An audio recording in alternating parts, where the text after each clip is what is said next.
Welcome to Leadership Development News, profiles and practices of top performers. I'm Dr. Relly Nadler, Dr. Kathy Greenberg, my co-host since 2008, when this used to be called a radio show. Now everybody's got a podcast, and now we have a podcast. And really glad to have today. We're going to talk with Dr. Ken Ithnowick. We had him years ago, a prolific writer and researcher, and he has a new book coming out on performance feedback strategies, driving successful behavior and change. Feedback is a great topic. Most of us either don't know how to do it, or don't like doing it, or don't want to receive it. And for all those reasons, I'm very excited to hear what Ken has. I looked at the book, and he's got some great research. So for anybody who wants feedback or wants to know how to better do it, we're going to get into it. And Kathy, welcome. Well, hello there. Yes, I am fresh off the Universal Studios tour. Oh, Oh, my Lord. Yes, I'm still trying to catch my breath. Talk about the power of self-awareness. You get real self-aware when you go on those rides, and when you go on them one after the next. Like most people do an hour, and then, they do a ride, they wait in line an hour, they do a ride. No, when you do one of these VIP tours, you are on 8 rides in one day, back to back to back to back. So I am in recovery. Recording in progress. wow. So just coming back, and so I can imagine what it is with all the amount of people and everything else. So glad you're with us. So let me give a little intro into Dr. Kenneth Nowak, who we're going to be talking to today about feedback. But then we always want to give a little bit of our research. And Ken, once you come on, you're probably noticing what we're talking about. Some of the research we have is about reviews. And when we talk about, we always like to highlight at least some of this data. And I think it's you have some of this data in your own book also. But when we talk about reviews, which feedback obviously is a big part of that, only 13% of employees and managers think it's useful. That's awful. 13%. And then even worse, 6% of CEOs think they are useful. So there is a wide gap for us to fill, and you are the one is going to help us fill it. I was going to say one more thing, and then we'll bring you on. Again, from the research standpoint, and I'm sure you've seen this also, this comes from Gallup. And when we talk about the manager, does the manager provide weekly feedback? Well, managers, 50% said, sure, I do that. Every day I'm doing that. And you go to their direct reports, and only 20% say they got feedback. Another 30% gap. And so let me just say a little bit about Ken, and then we'll jump into his new book. And so I've known Ken for years from the Society of Consulting Psychology. He has been the editor of their journal, and he just recently came back from an APA conference presenting workshops on effective feedback. We're going to talk about today. His co-author, Sandra, and we'll get her last name in a moment. I don't see it right here, but uh, helped with that.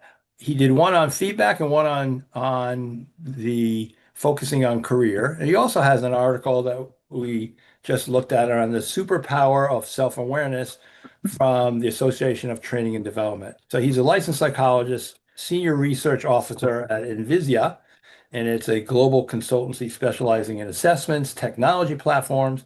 He's published academically about 360-degree feedback, health psychology, behavioral medicine, and the co-author of this book that we're going to be talking about, Feedback, Driving Successful Behavior Change. So Ken, welcome, and then give us your co-author's name so we make sure we plug that in there. Yeah, Relly and Kathy, thank you for having me. My co-author and colleague and close friend is Sandra Mashihi, who is an Ashiki. adjunct professor at Pepperdine and has her own consulting company called Spectra Consulting as well. So we're excited. Sandra couldn't make it this morning due to parenting responsibilities, which I think many of us can relate to, but I'll be jumping in for her. And thank you again for having me. So, Ken, we like to start off with a little bit about you and what influenced you. And we know we had you on the show several years ago, but things change. So tell us a little bit about what has been influencing you lately and what influenced you to write this new book. Great question, Kathy, and thank you. Feedback just has been near and dear to my heart. One of the things my wife and I have been involved in for over 20 years is a great not-for-profit organization based in LA. We've raised over 10 service dogs, guide dogs for the blind. So it's been a wonderful metaphor for these dogs becoming future leaders and helping somebody that's sight impaired or blind really see things more clearly.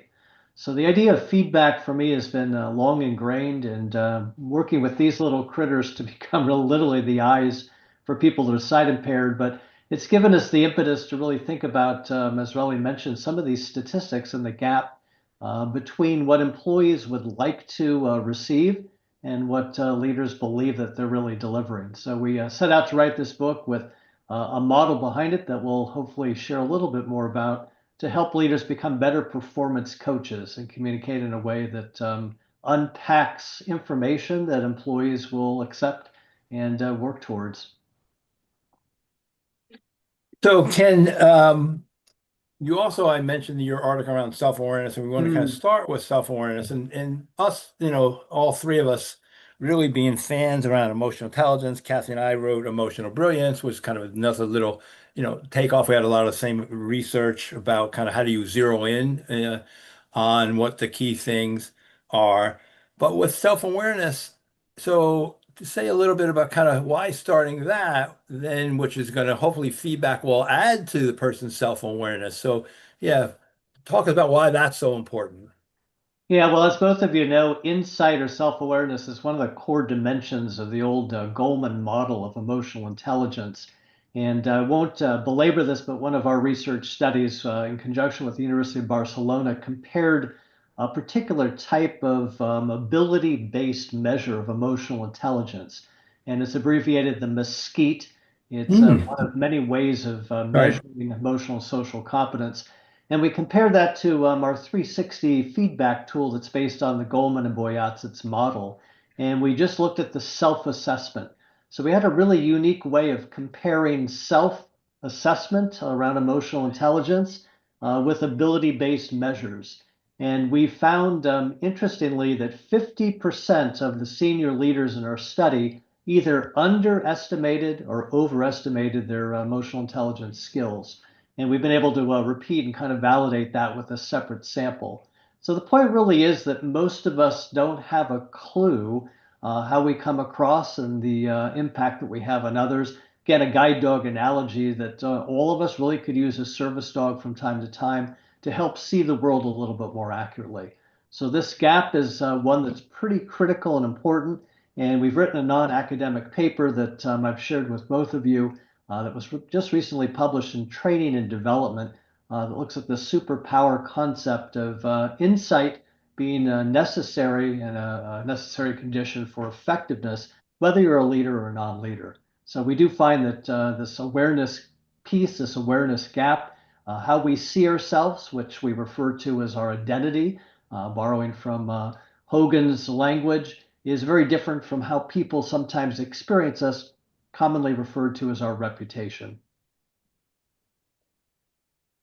When I look at some of the data that's out there, Ken, a 2025 State of the Performance Management Report shows that, oh, gosh, more than half, 54% of employees responding to that report state that they don't really feel like their performance is being enabled by managers through structured goal setting or regular feedback or any kind of high impact career conversations.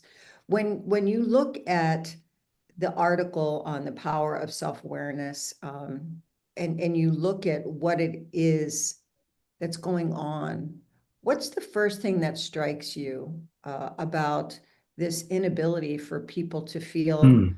like they're getting something from performance feedback? Well, I think at the end of the day, we kind of break down in our book and talk about the three elements of feedback, whether it's the three of us discussing this topic right now, or it's a life partner, or if, for those of you that are listening that have kids, really helping to package things in a way that they will get it. So the three kind of dimensions that we look at, and I think this is the big gap that we explore more in our book. The first is we really have to package things and deliver it in a way that people understand it. And there's a lot of nuances that based on personality, based on culture, race, age, and a lot of other factors that go into the context of do you even understand what I'm sharing? And if Hmm. we do get that sense of understanding, the second condition or dimension, if you will, is do people buy it? Do they accept it? I can hear you loud and clear. I can truly repeat back and get what you said, but it doesn't mean that I'm going to buy it. Doesn't mean I'm going to accept it. And of course, we provide feedback to talented employees today or life partners, family members, friends, colleagues, because we have a prayer and a hope that they won't just understand and accept it, but maybe they'll do something with it.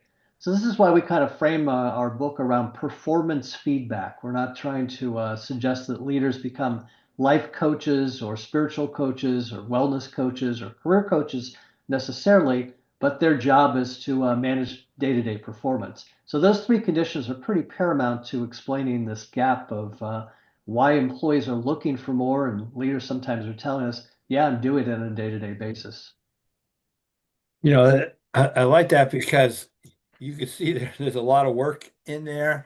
And I think for leaders, and that's why, we're all coaches in organizations, and a lot of what we're helping them with is first get in this territory that's really sticky and uncomfortable. And what's our normal thing is we'll probably avoid it or do it short. So even the understand it and accept it, I imagine when you do this, there's all kind of a process you would do as a psychologist and as a coach. I'm not sure that a leader would do it, but even the understanding it. And I know, like when I do that, sometimes it would be, well, here's what it's saying. What do you think about that? Or even a better question, what's valid about that? You don't have to buy because your second thing is accepting. You don't got to buy 100%. What do you think is valid, even if it's 15%? What would you say? Like, what would you do to help? And I know we'll get into other aspects of that, but especially understand, accept, and then actually do something with it. Well, I think you're absolutely right. It's the checking for understanding that we just don't assume that people have fully comprehended what we've had to say. A short story too. We have our company's global. We have a lot of we've closed a lot of our brick and mortar offices, but our international center for the work that we do is in the UK. And my British colleagues, as much as we both speak English, sometimes we just pass like ships in the night in terms of what we say to each other. So we can talk more about the cultural aspect, but sometimes I think I'm understood by my colleagues and I'm not. They're very indirect. And even the phrase like, that's interesting, which I've interpreted for many years as being that people were really tuned in. They were really excited about what I had to say. At least to the Brits, that's a phrase that commonly means, I'm not sure I really buy what you're saying. So the nuances have to be double checked. And again, in a global Good. work environment today, I need to ask you, do you have a clear understanding of what I've just shared with you? As you're talking here, Ken, I'm thinking about what you said earlier. And performance feedback is not just for employees. Hmm. We're dealing with it all the time. Like I'm sitting right here with my little service dog in my lap. This is a new one. She will be a psychiatric service dog when she's finished with her training. But Wow. we're giving feedback to our pets. We're giving feedback. My granddaughter's here. I'm giving feedback to her. She's 9. Mm-hmm. Mm-hmm. My daughter, who's a parent and a professional in her own career. And I have to really buy into what you're saying right now about the language, right? We have to really understand how we are using our own self-awareness about the language we choose to operate with across different generations, across different species. Mm-hmm. For me, sometimes men are a different species. I'll just put that out. Yeah, yeah. And, so it's a really a good practical way to look Right. at Yeah. that feedback mechanism. Well, as you're speaking, I'm laughing because I always, my wife always teases me that putting on my psychologist cap with our service dogs, she says you can't hold a conversation with them. They're not a patient, they're not a client. It's the name of the dog and then follow with the command. And so even after doing this for 20 years, it's like, okay, they don't really get what you're saying, but the connection of here's the name and here's what I want you to do, the command of sit or return or whatever it is we're using is really all you could do with that particular interaction. And it's learning that with the employees that we have is unlocking what will help people here, Yeah. what will help people really comprehend. And the Achilles heel of feedback, of course, is that we really want people to make a commitment to change. Otherwise, it's just not worth raising the issue. And in terms of performance on the job, who doesn't want to improve? Who doesn't want to sharpen their saw? Right. So it's figuring out a way to what I call finding the crease with employees so that they will allow themselves to be seeing you as a trusted advisor, not a discipline partner or somebody in HR that is carrying a big stick and might in fact be criticizing you from the perspective of documenting poor performance, leading up to, as my Brits say, making you redundant. So really good point, Kathy. But I just had to bring up the guide dog thing because I always get Yeah. chastised. No conversation, just I just want to add this much, and that is, and I will argue this for all of dogs. I worked with, primates, non-human primates for a Mm, long time, and they only have 18 of the human character traits that we do. Dogs have 27. And so that ability to elicit a human emotion and that oxytocin actually, I think, is a little bit more than the name and command. But needless to say, I'm not British, but you can still argue with me. We're going to go to a quick break. Don't go away. You're listening to Leadership Development News. Come right back.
Recording in progress. Welcome back to Leadership Development News, profiles and practices of top performers. We're talking with a top performer, has been for a long time, Dr. Ken Nowak.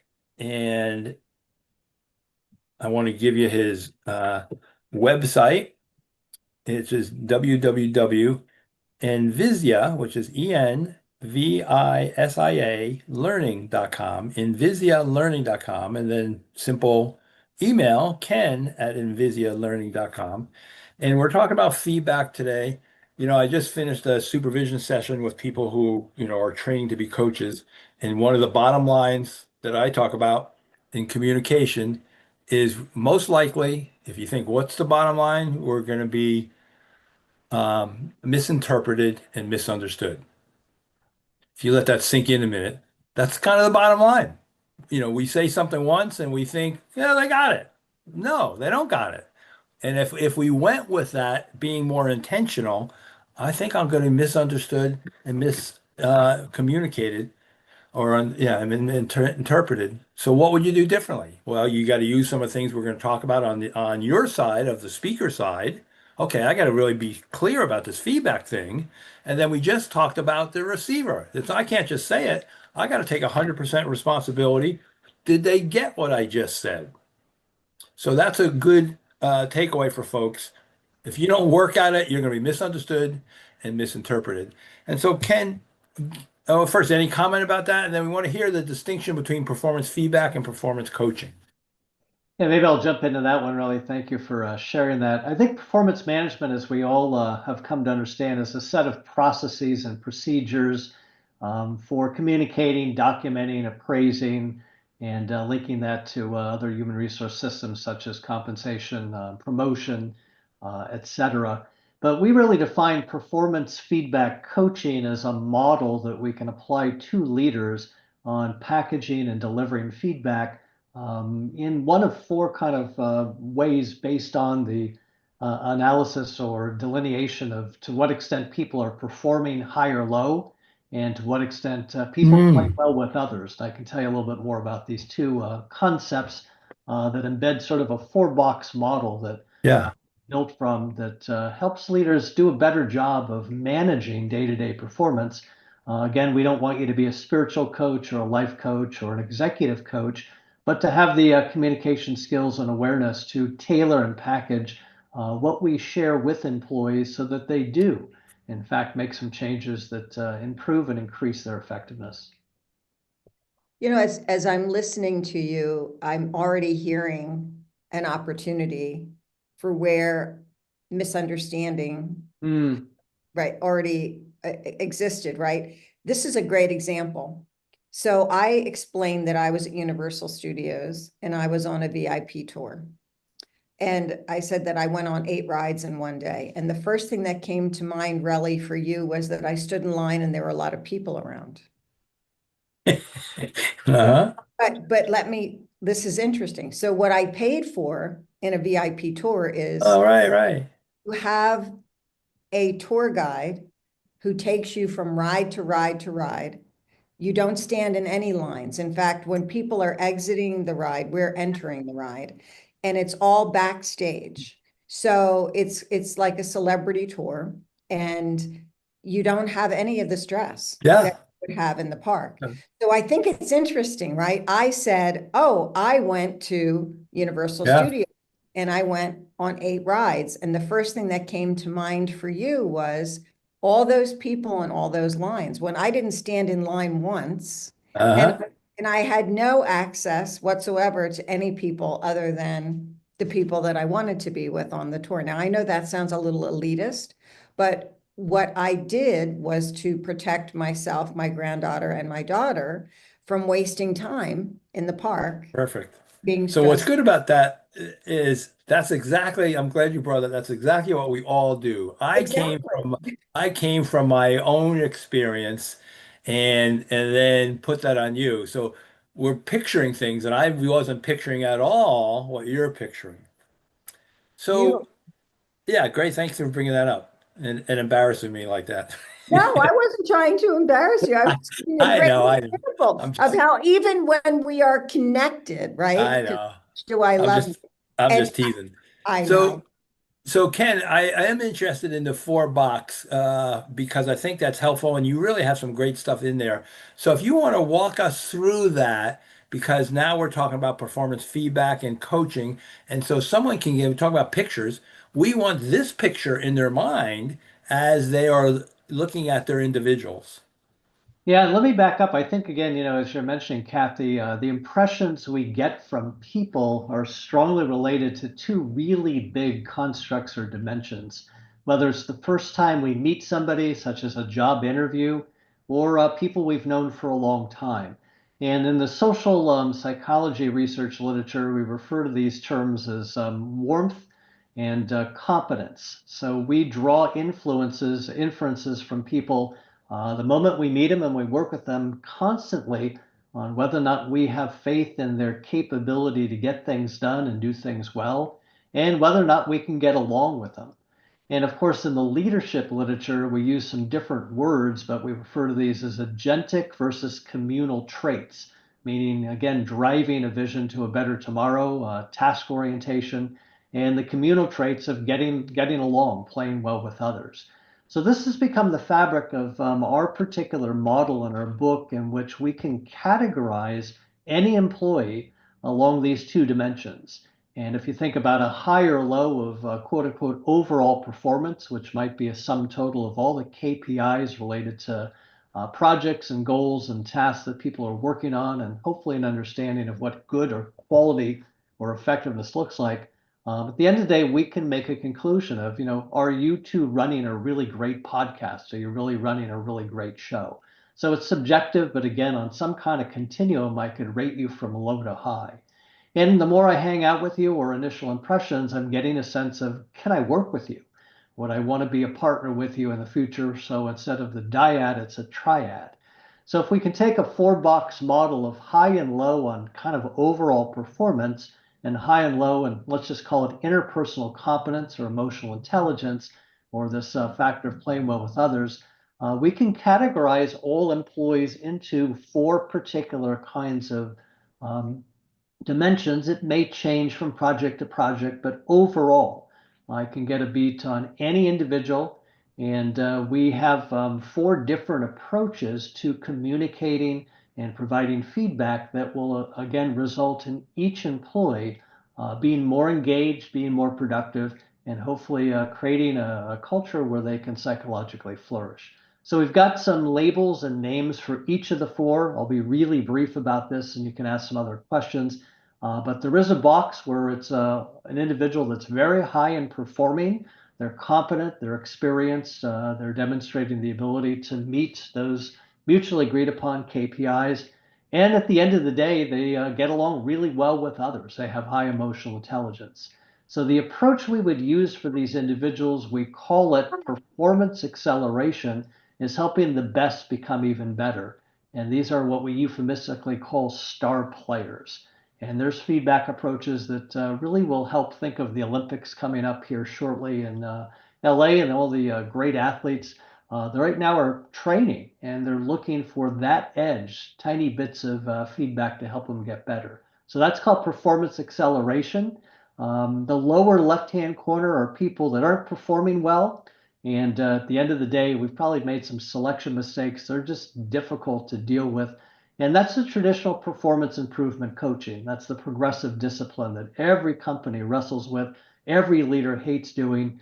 And we euphemistically call these the departure candidate. So whatever organizational policies and procedures are around, it's how can we vote people off the island and do it in a civil way? That's that box and that particular quadrant. And are they also low in EI too? Yeah, they are definitely difficult. We just made a mistake. We assessed that they were pretty strong socially Yeah. in terms of their skills, but they're not. The other two really rapidly, the upper left-hand corner, are people that are strong performers. They get a lot done, but they're kind of toxic. These are the folks that Rolly and Kathy and I may be asked to coach because organizations don't know what to do with these really intelligent, intellectually intelligent, very competent and experienced individuals, but gosh, it's dead bodies they leave behind. And we find a lot of organizations, and even in sports, we find these competent jerks. And we call them toxic performers. And the approach we take with these performance management strategies is to provide feedback to help them understand their deficit in emotional intelligence, are really difficult employees to deal with. And the last quadrant are folks that would be interpersonally very socially competent and skilled, but there's a deficit in knowledge or skills that we can teach. Maybe they're not delegating well, or their presentation skills are deficient, or we need to hone up on their computer programming skills. So with that individual, we call them a lovable learner. It's really enhancing their performance, so we help them to grow and develop. So that's our 4-box model, but again, it's very steeped in social psychology and leadership in terms of these 2 overlying dimensions that we look at. As you're talking here, when I'm thinking about trust and performance, and I'm not talking about the average person who you trust to get the job done, but I work with mostly elite teams I call them that lovingly, but we're talking about the special operations, special forces, and Yeah. right, SRT teams. And so when my husband was with the selection and training organization of the Navy SEAL teams, especially for development group, they had a very special categorization, and it is, if you trust someone and they have a high performance, you're going to have a better outcome versus someone who is low trust and high performance. Do you see that as well in the model that you just described? Yeah, it's sort of intuitive in some ways that at the end of the day, if I just don't see you as competent, if I don't see you as having the skills and abilities, if I don't trust your agenda, doesn't matter what you share with me, I'm going to tend to defend. And even if, again, I hear it, I'm not going to accept it and be really committed to change. And we do find that trust is one of those moderating factors, that the more I care about somebody, the more I love somebody, creates a psychological safety for both of us as a team of two to be more open, to feel free to share. And if I really care about the two of you and vice versa, if we were today on video and I had some food stuck between my teeth, I really would beg you at a break to say, hey, Ken, you've got something stuck there. So trust is one of those incredible Yeah. moderating factors of how feedback is accepted and whether we act on it. So, Beautiful. Ken, so along with the four boxes, it was interesting in seeing in your book, because the question came up. But first, I agree with what you're saying, especially around, the elevating trust, EI. But Mhm. so I'm sure you looked at some of the literature really is the skill will. And so the will piece, I think, is motivation. And so, I imagine you're going to say that's tied into the EI piece, but yeah, so I'm sure you looked at this because you're diligent about that. Like, so why not skill will? Well, I think that's an important element, but it becomes more important in some of the quadrants that we talk about. For example, let's go back to this high performer that lacks some social skills or deficit, perhaps an emotional intelligence. These are what we call the overestimators, right? They believe they walk on water, everyone else around them, when we provide 360 feedback or just meet with them to share how others are impacted by their behavior. They report that they're actually passing water. So there's a huge gap in insight and awareness. And these are really interesting individuals, both from a personality perspective. There's some pretty cool research by Goffin and Anderson and a few other individuals that really suggest these individuals are high in self-esteem, low in humility. They report actually low emotional instability, meaning they don't report a lot of anxiety, yet they give people a lot of stress. And to sit down with these individuals, it's really critical that we figure out a way that they see us as a trusted advisor. Because they're high performers and they do really well, they've been told for 1,000 years since they were kids and have every ribbon and trophy that they're a winner, that they are very suspicious of feedback from anybody.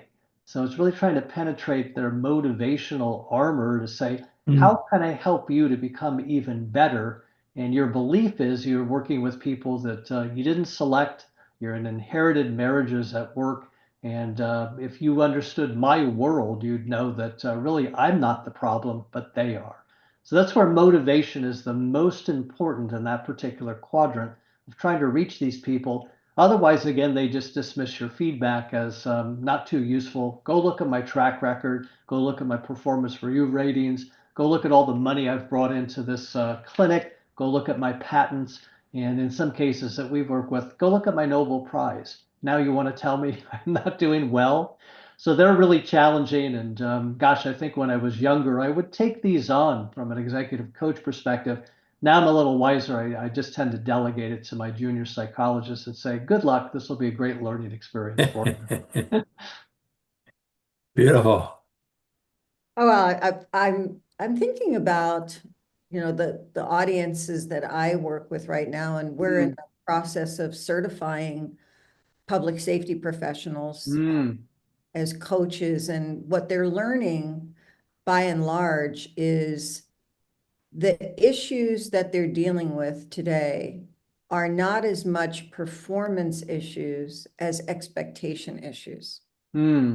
And so as you were just talking, and I was thinking about the multi-generational workforce that we're dealing with Gen Z and millennials especially, the idea here is there's an expectation about what a role requires and what a career and I'll just use public safety as an example, is gonna require for an individual to be successful long term.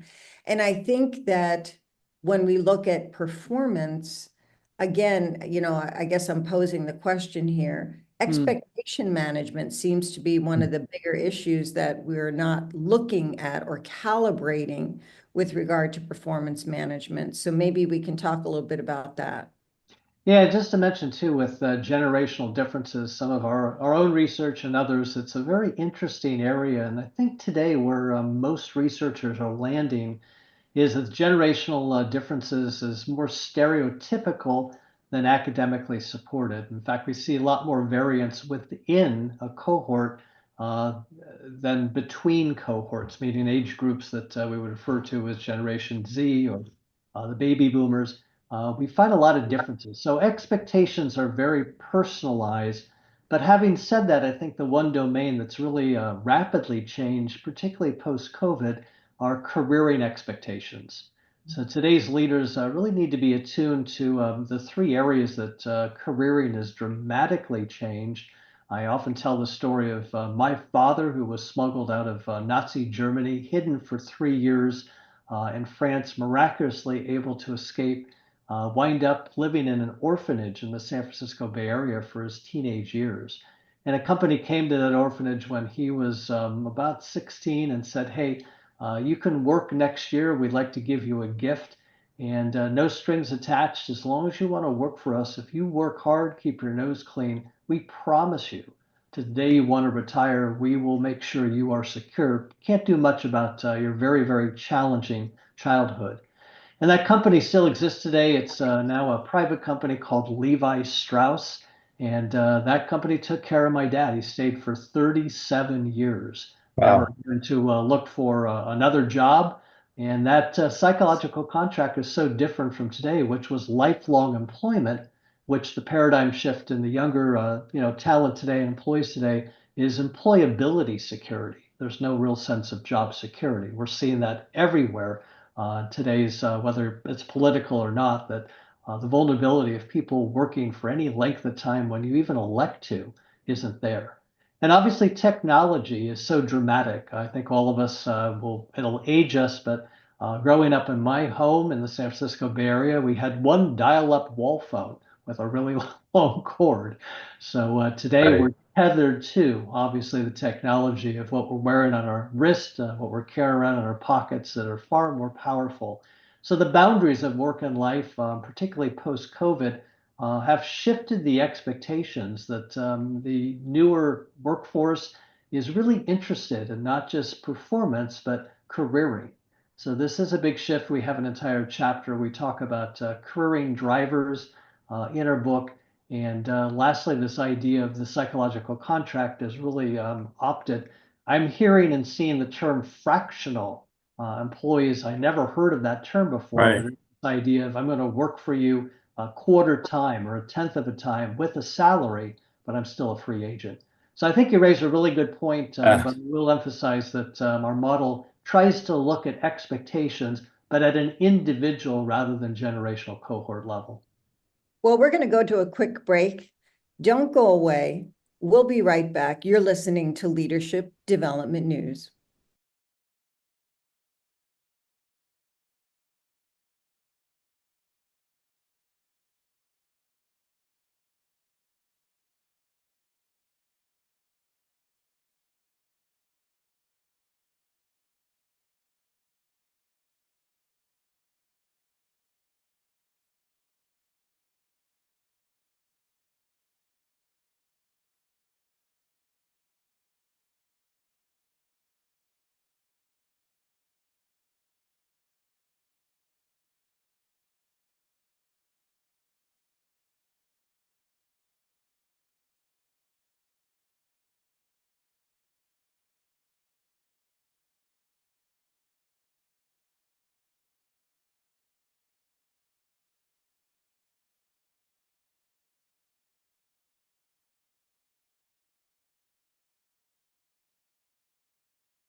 Welcome back to Leadership Development News Profiles and Practice of Top Performers. We're talking with Dr. Ken Nowak here. Ken at InvisiaLearning.com. He has a new book that's out that we're going deeper performance feedback strategies, driving successful behavior change. And just the idea of feedback. So why is it, and maybe the neuroscience piece, what is it about feedback that on both sides we don't want to hear it? Really? We want to hear it, but we don't want to hear it. We want to hear the good, we don't want to hear the bad. And then if someone's got to give feedback, why is it so challenging? Well, really, thanks for asking. I think from a research perspective, I've been really interested in the neuroscience side of how feedback can create a sense of social pain that translates to physical pain. But Mm, to be really simplistic about it, think of our brain as a cost-benefit calculator. And what's been estimated is that humans have been around Earth for maybe 300,000 years. And to be really very, very simplistic about it, our brain's really designed to do two things and two things only. One is to seek pleasure and joy and hope and facilitate flourishing. And more importantly, it's to really avoid perceived harm, pain, and danger. And this is what we call the negativity bias, that we're a little bit more oriented to make sure that we don't suffer from feedback and interpersonal interaction yeah. or perceived threats.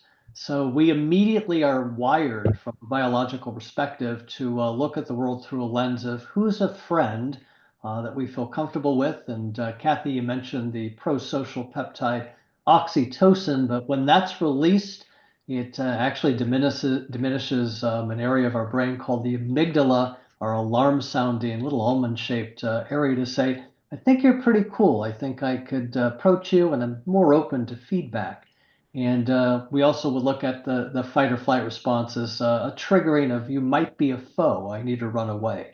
So feedback comes in that form of packaging that right away we're a bit on guard. We have this negativity bias. And certainly we're all aware, and we've learned from research that Naomi Eisenberger at UCLA did many years ago, that when we feel bullied, when we feel beat up emotionally, when we feel criticized unfairly, it actually triggers the neural networks related to physical pain. So giving feedback is very anxiety provoking. Receiving feedback is exactly the same. And at break, we were talking a little bit about the phrase that all of us tend to find more palatable, and research supports that future-oriented feedback under the guise of helping people to grow and develop, called feed forward, is universally one that reduces our stress level and actually elicits a parasympathetic response. So we do find that that's really critical. If I can add one more thing too, we had a special issue in Consulting Psychology Journal several years ago on the neuroscience of coaching.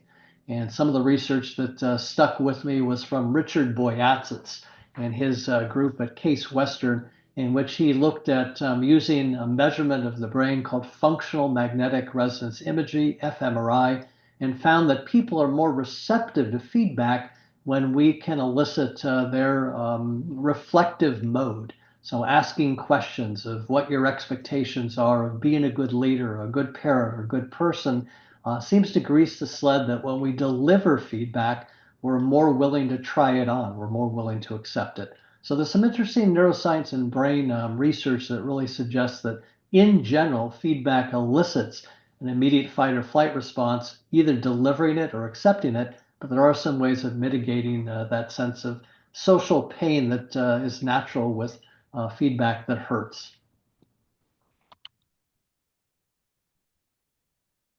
So one of the things that I was commenting on, or I want to comment on, is that social pain, because I use that same Mm. research, and we do that to ourselves.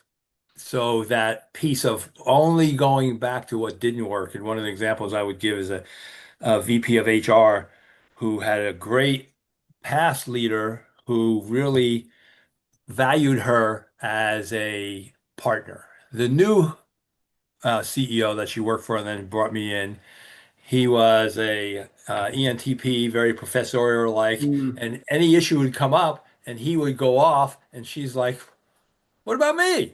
Don't you want, don't you want to know what I want? And it would happen on every Friday at 10 o'clock in the one-on-one meeting. By Thursday night, she was running that script. I'm going to be again get rejected. And she was doing that to herself. From a coaching standpoint, we kind of labeled that you're re-injuring yourself. He's not doing it.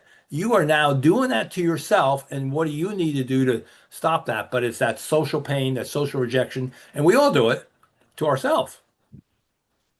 Yeah, we know that Yeah, go ahead, Kathy. oh, I was just going to say, we know that the prefrontal cingulate gyrus, which is where we feel physical pain, right? We cut ourselves, we feel physical pain. When we have negative thoughts over and over and over again, we are in fact triggering that same physical pain. So the body doesn't know the difference between Right. physical injury and an emotional injury. So sorry, Yeah. just to cut you off there, Ken.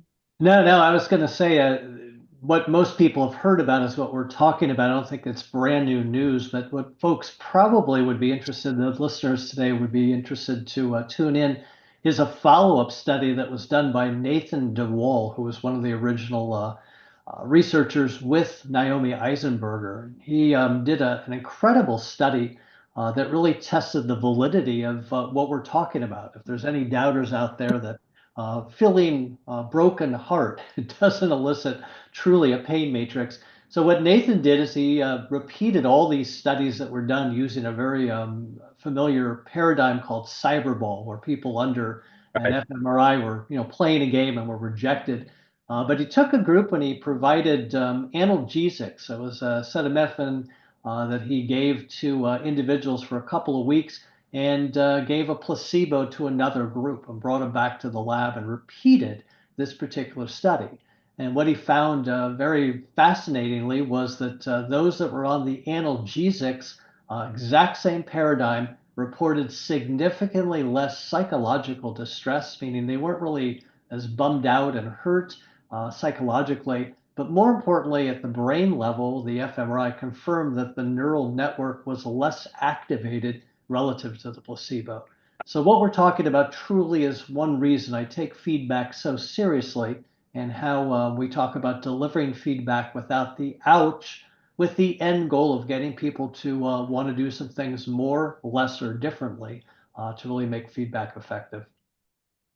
So to kind of have that be user friendly, if you have social rejection, taking a Tylenol is going to help.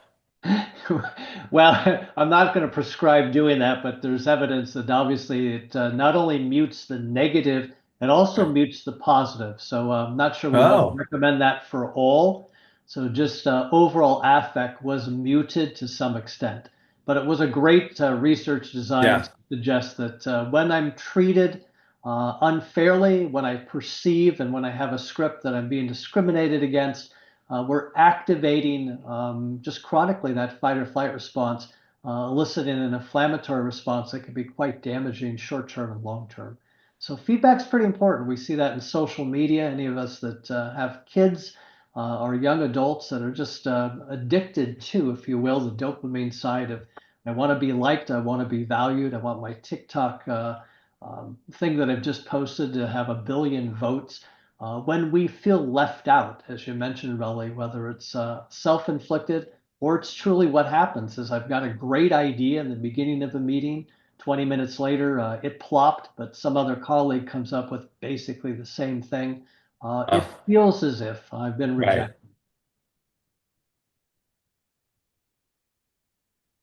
Well, I know that we are getting close to the end of the show. Relly, did you want to maybe try Yeah. a lightning round? Yeah. Yeah. So, look, Ken, a couple things here, and then we like this lightning round. All you got to do is fill in the blank. Okay. All right. So, leadership is, I think it's creating a vision of a better tomorrow that others will really be motivated to rally around. all right, beautiful. And at work, it's all about, That's a good one. I'm going to go back to a great quote by Teddy Roosevelt that paraphrasing might have it not exactly, but he says, "Nobody cares how much you know until they really know how much you care." So I'm a big one on empathetic and empathy and caring as a leader today. Beautiful. And that was Teddy Roosevelt. I mean, I heard that a bunch of Yeah, times, yeah. but okay. And then I know we've had you talk about other kind of wellness issues and things, and sleep, but the best way you recharge, like, so what are you going to do today to recharge? Well, I think it's a combination of detaching, meaning breaking away mentally, spiritually, physically from work, and then recharging. And for me, as soon as we're done here, I'm blessed to live just a few blocks from the beach in Santa Monica. I'm going to go out for my morning run, and that just again is one of those habits that seems to charge my batteries. So that's my goal at the end of this particular That's great. podcast. Both of you. Oh, love Santa Monica. That's Come where, join me. yeah, Hey, my so, daughter was born right there, Santa Monica, oh, I didn't know that. Really? Montana. Yep, absolutely. Hey, so I didn't know that, Ken, that you're still running. I ran for 30 years and I hate that Wow. I hate that it's too much damage. I'm always on the life cycle. But so Yeah. how long you been running? I think since college, and I'm a creature of habit. I kid about my New Year's resolution and it ties to feedback that we really want people to change behavior. But every New Year's, I'll go out for my inaugural New Year's run, see people in brand new toys, costumes, whatever's the latest gadgets, great looking clothes. Wait for 3 months, and I never see them again. So maintaining new behaviors is really different from getting started. So I've been doing it a long time, same direction, same mileage, same views. What's slowing down is the time. It's every year I'm a little bit slower. Well, Uh, that's a beautiful thing. I love what you just said, because then I could step back uh, 40 years in time to when my daughter was born and see the world Mm, the same way it was when I left it. Hey, Ken, thank you so much for sharing the power of self-awareness with us. We're going to sign off here. Relly, I'll let you have the last word, and yeah. you, Ken. thank you. So check out Ken's book. We talked about feedback. We all want it. We don't know necessarily how to give it. It's that gap we talked about. His book's going to give you plenty of things to look at. Performance feedback strategies, driving successful behavior and change just came out. Ken, thanks so much for what you're doing and all your research. I really appreciate it. Thanks for having me.